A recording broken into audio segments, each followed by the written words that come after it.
Very good morning. आप सभी का इस चैनल पे पुनः एक बार बहुत बहुत स्वागत है।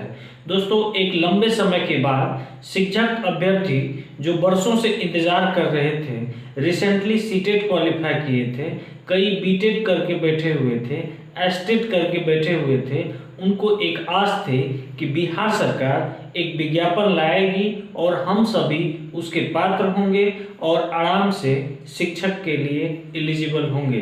लेकिन दोस्तों, हुआ क्या? जैसे ही अधिसूचना जारी की गई, सभी आदमी सोचने के लिए विवश हो गए, अब क्या करना चाहिए। तो अब क्या करना चाहिए ये बहुत बड़ी बात नहीं है, करना शुरू कर दें ये सबसे बड़ी बात है। अगर बिहार में शिक्षक बनना है तो निश्चित रूप से आपको किताब से दोस्ती करनी ही पड़ेगी, क्योंकि पहले नियोजन होता था, अब नियुक्ति होगी। नियुक्ति करने का सेंस ये है कि आपको राज्य कर्मी का दर्जा दिया जाएगा, आकर्षक आपकी सैलरी होगी। तो सरकार भी अपेक्षा करती है कि एक क्वालिटी टीचर का जो है हो। तो क्वालिटी टीचर कैसे होगा, उसके लिए आपको उसका प्रदर्शन भी करना होगा। इसी स्थिति को देखते हुए एग्जाम कंडक्ट करने की बात कही जा रही है। दोस्तों, मैं आपको बता दूं, इस एग्जाम के लिए क्या क्या पढ़ना जरूरी है और किस स्तर की पढ़ाई आप करेंगे तो निश्चित रूप से आप अपने मंजिल को अचीव करेंगे, क्वालिफाई होंगे और एक अध्यापक के रूप में किसी स्कूल में स्टेबल होके अनेक बच्चों के जीवन को एक सही दिशा में देने के लिए अग्रसर होंगे और आपकी जो सोच है वो साकार होगी। तो दोस्तों, सबसे पहली बात है, अगर आप चैनल पे नए हैं तो चैनल को जरूर सब्सक्राइब करें, ताकि आपके लिए जो इम्पोर्टेंट वीडियो होगा उसका नोटिफिकेशन आपको मिलता जाएगा।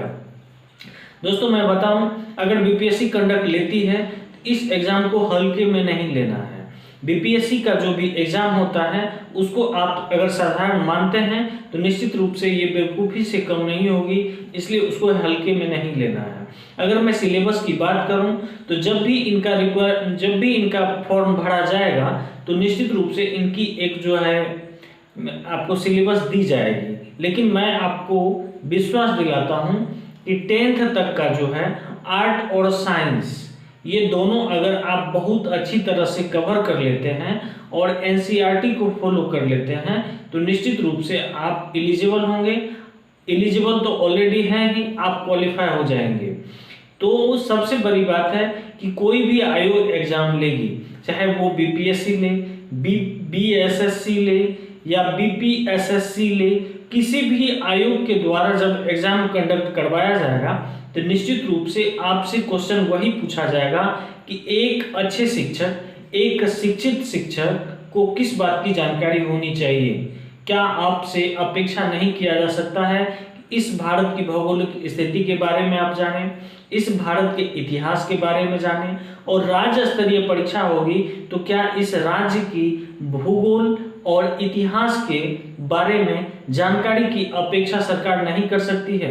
क्या ये अपेक्षा नहीं कर सकती है कि बिहार में किस किस तरह की मिट्टी पाई जाती है, कौन कौन से नदी होते हैं, नदी का धारा किस से किस तरफ है, सबसे बड़ी बांध की कौन सी है, या फिर इसमें जो मुख्य मुख्य पर्यटक स्थल हैं वो क्या है, इसका आदि महत्व क्या है, वर्तमान की स्थिति इसकी क्या है।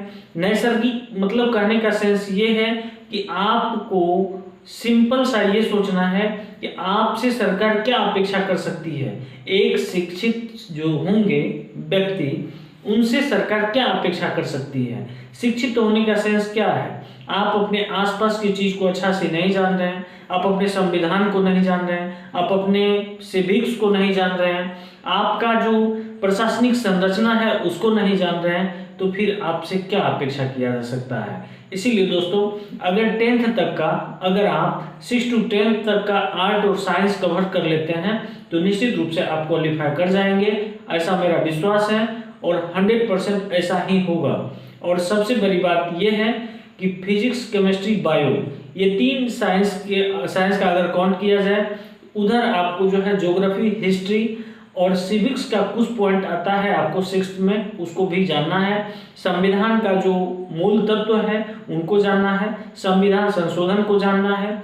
भारत के संदर्भ में अगर देखें तो भारत की जो चौहद्दी है उसको जानना है, भारत का जो तटीय क्षेत्र है उसको जानना है, भारत का जो जलीय क्षेत्र है उसको जानना है, बिहार और भारत के बीच का जो संबंध है, चाहे वो आर्थिक हो या फिर राजनीतिक संबंध हो, इसको भी आपको जानना चाहिए। इसके अलावा आपसे क्या अपेक्षा किया जा सकता है? क्या राजधानी की अपेक्षा नहीं की जा सकती है? कौन गवर्नर है इसकी अपेक्षा नहीं की जा सकती है? किस राज्य में किनका सरकार है ये अपेक्षा नहीं की जा सकती है? वर्तमान में जो पाठ्य चर्चा है, पाठ्यक्रम है, ये कौन बनाता है या फिर कौन इसको संशोधित करता है, क्या इसकी जानकारी आपको नहीं होनी चाहिए? बाल विकास यानी बच्चों की समझ और शिक्षक द्वारा प्रभावी ढंग से शिक्षण को लागू करने हेतु जो भी समझ विकसित होता है, क्या ये अपेक्षा आपसे नहीं की जा सकती है? निश्चित रूप से की जा सकती है। भारत के इतिहास के अगर संदर्भ में देखा जाए तो भारत के प्राचीन इतिहास से लेके वर्तमान स्थिति तक का संक्षिप्त जानकारी आपको निश्चित रूप से होना चाहिए। क्या सौर मंडल की जानकारी आपको नहीं होनी चाहिए? बारिश के बारे में जानकारी नहीं होनी चाहिए? भूकंप के बारे में, ज्वालामुखी के बारे में जानकारी नहीं होनी चाहिए? निश्चित रूप से हिमालय के बारे में जानकारी नहीं होनी चाहिए। इन सभी बातों को आप अपना शिक्षक बनके खुद आप सोच सकते हैं कि आपसे सरकार क्या अपेक्षा कर सकती है, आपको किस किस बात की जानकारी होनी चाहिए, ये आप समझें और उस बात को सीखें। तो मैं आपको एक और विश्वास दिलाता हूं कि टीचर अगर नहीं भी बन पाए तो कोई दिक्कत नहीं है, आप ज्ञानी बन जाएंगे, और ज्ञानी बन जाएंगे तो आपके लिए अनेक राह खुल जाएंगे।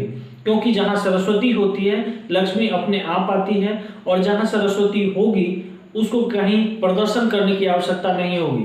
दोस्तों, हीरा जो है कोयला की खान में पाया जाता है। आप कहीं भी रहें, आपके अंदर अगर सरस्वती है वो ऑटोमेटिक अपना प्रकाश फैलाएगी और चारों तरफ उनके प्रकाश से प्रकाशित हो जाएगा। तो दोस्तों, सबसे पहली उद्देश्य आपकी ये होनी चाहिए, आप ज्ञानवान बने, नित्य प्रति आप ज्ञान का अर्जन करते चलें। जैसे कि महाभारत काल में अगर उदाहरण देखा जाए तो अर्जुन मतलब क्या है? जिसने ज्ञान का अर्जन किया वही अर्जुन कहलाया। हम भी दिन प्रति नित्य नए ज्ञान को अर्जन करते चलें, और ज्ञान को जब हम अर्जन करते चलेंगे तो धीरे धीरे सरस्वती का वास होना शुरू होगा। फलस्वरूप होगा क्या? लक्ष्मी आएगी, चाहे जिस रूप में आएगी, बिहार सरकार के थ्रू आए, भारत सरकार के थ्रू आए, हो सकता है अगर आप इसमें डिस्क्वालीफाई भी कर गए तो इससे गोल्डन चांस और कोई आपके लिए रखा हुआ होगा। इसलिए वर्तमान समय को सोचने में ज़्यादा व्यस्त करने से बेटर है आप करना शुरू करें, किताब और कॉपी से दोस्ती करना शुरू करें, और आप प्रीवियस ईयर का अध्ययन करना शुरू करें तो निश्चित रूप से आप सफलतम होंगे। और बीटेट हो, एस्टेट हो या फिर सीटेट हो, कोई भी टीईटी आप पास किए हैं तो अब आप इस अधिसूचना से इतना आप समझ लें कि आपके पास ज्ञान होगा तो ही क्वालिफाई करेंगे, और क्वालिफाई करेंगे तो ही आप एक शिक्षक बन सकते हैं। इसलिए निश्चित रूप से दिन प्रति लगातार आप अध्ययन करना शुरू कर दें, और अध्ययन करते रहेंगे तो निश्चित रूप से आप सफल होंगे। इसमें कहीं कोई गुंजाइश नाम की चीज नहीं है। दोस्तों, फिर मिलते हैं किसी नेक्स्ट टॉपिक पे। तब तक के लिए धन्यवाद। अच्छा लगे तो लाइक कीजिए और सब्सक्राइब कीजिए।